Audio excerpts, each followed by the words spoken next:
Nostalgia share Sergio Stanco, the 30th of August 2017. Such a transfer is unimaginable nowadays, but when Lorenzo Amoruso swapped Fiorentina for Rangers in 1997, he did so purely for sporting reasons. The Scottish Premiership is hardly seen as the most glamorous of leagues to play in these days, but Rangers were well capable of attracting top talent in the 90s and did just that when fighting off competition from Manchester United, yes, really, to sign Amoruso. He was Fiorentina's captain at the time and had just helped them reach the semi-finals of the Cup Winners' Cup, but Rangers could offer Champions League football.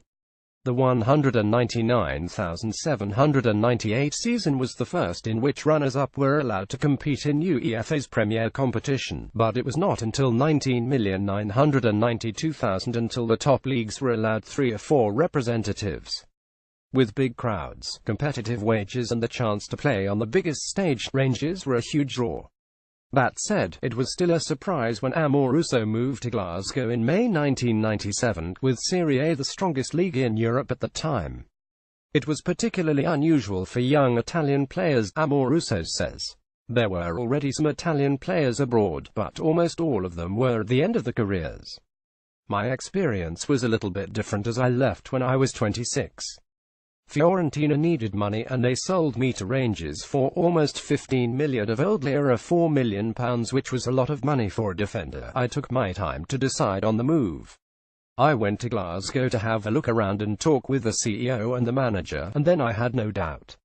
Rangers was, and still is, a very important club. The atmosphere was wonderful, and the team had some very strong players. Also, at the time it was not the Champions League you see today, just the winning team of the respective championships played in it, and so it was not so easy to participate. It was an opportunity I couldn't miss. I had the possibility to face the strongest teams and players of that time. It was an amazing experience.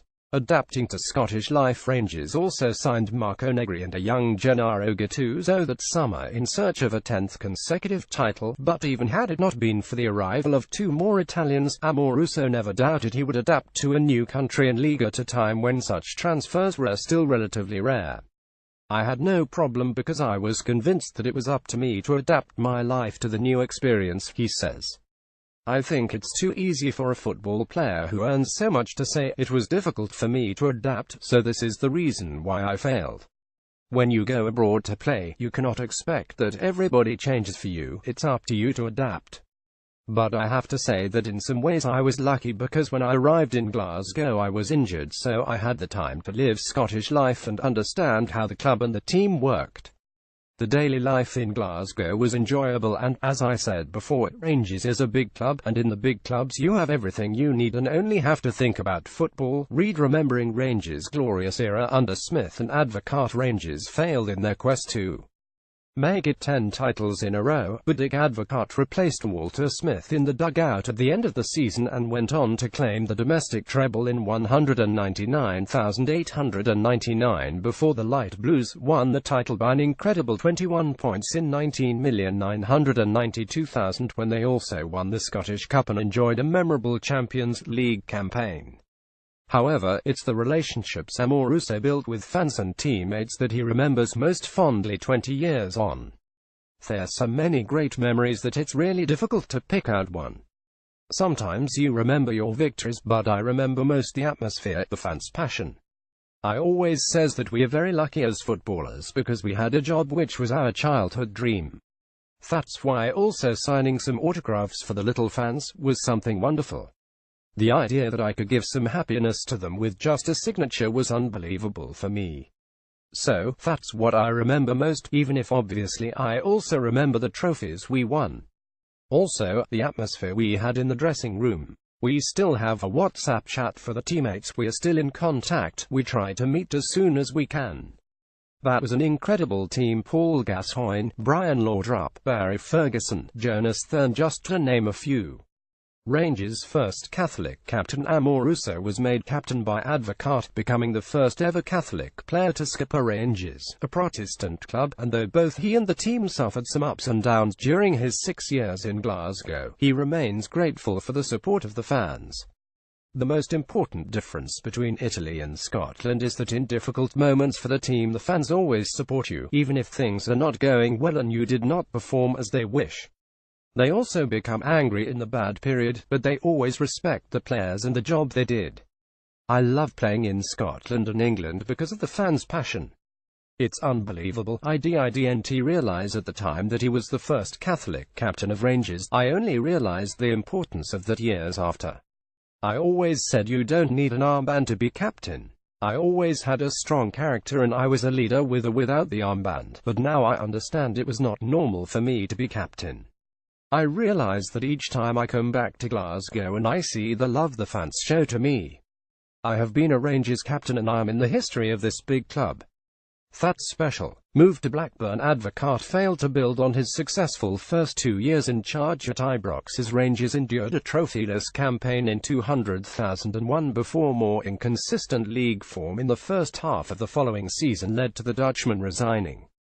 Amoruso had seen his own form suffer and had been stripped of the captaincy, but the appointment of Alex McLeish revitalised him as he won the Scottish PFA Players Player of the Year award in 2002.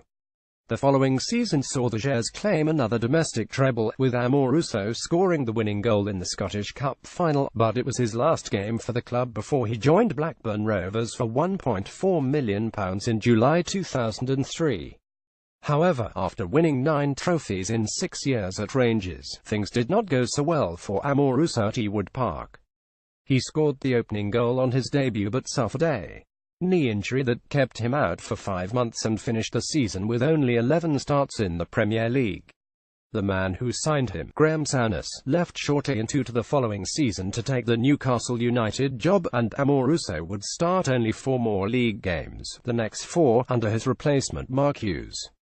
It was an experience not so lucky for many reasons, but I loved it anyway. Amoruso says, I had some injuries but less than the ones they said. The reality is that I had some problems with Mr. Hughes, who didn't respect me. He wanted me to stay when I had some interesting offers and then he didn't let me play. During my second year in Blackburn I could have left in January, but he didn't let me go and then didn't consider me for the rest of the season. Then at the end of the season, he said again I could leave, but then I decided to remain because the offers were not as interesting as the January ones. I didn't like the way he acted. I think it was at his beginning as a coach and he still had to learn how to talk with the players. But I cannot say anything bad about Blackburn. I still have good memories of the club and the fans. Amoruso, who now works as a pundit in Italy, still looks out for Rangers results and says he would jump at the chance to return to Ibrox as a coach one day. I love working in TV because you are still in football, but you are less stressed than a coach or a manager. You have to study a lot because you have to know everything about clubs, players and so on, but it's less stressful for sure. I always spend at least 45 hours reading and studying stats, lineup and team tactics before a match I'm going to commentate on, but after it's ended you don't have to think about it again.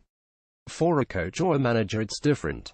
But when I participate to Squadra da Incubo Nightmare Teams, a TV format in which I had to work with a very weak team and then try to get them winning, I had special feelings. I smelled the pitch, I felt the dressing room atmosphere again.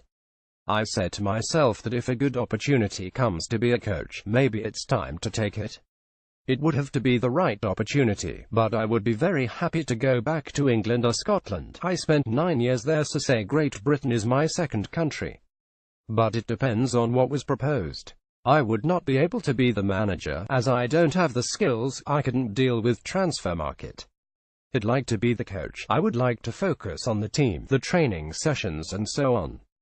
That's enough laughs. By Sergio Stanco. Blackburn Rovers interview Italy. Lorenzo Amoruso Rangers Scotland.